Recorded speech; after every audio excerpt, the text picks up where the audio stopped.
thinking, when you were growing up, was World War I much of a presence in your life, or did your dad talk about it? He never really talked about it too much when we were younger. The only thing I really recall is every Memorial Day he would march in the Hingham Parade with the veterans. But other than that, he never really talked about the war. He, lost friends. And the only other thing I remember is he never wanted beef stew because he said he had had enough of that in the Army.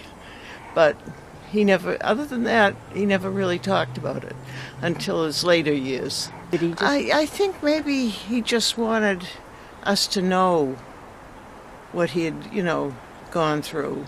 He was so young when he went off. Yeah, he was. So I think that he probably just wanted us to realize what the war was like. And what kind of stories did he tell? He talked mostly about people, friends that he lost. And then in his later years, he would go over to Hingham, the post over there, for a dinner. And, the younger men made sure he had a ride over there and back. And he really liked that a lot.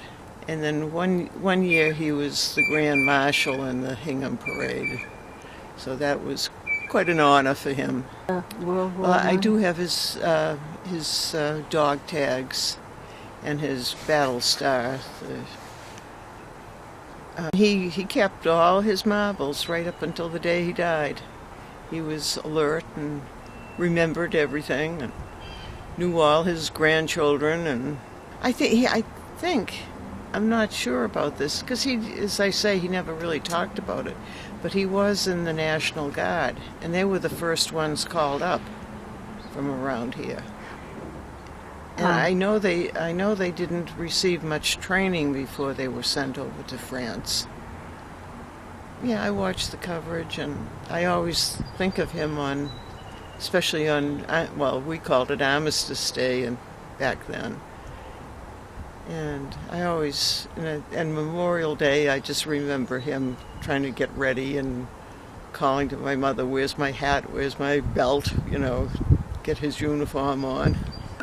I just think of so many questions I would have liked to have had the answers to, but I never thought to ask.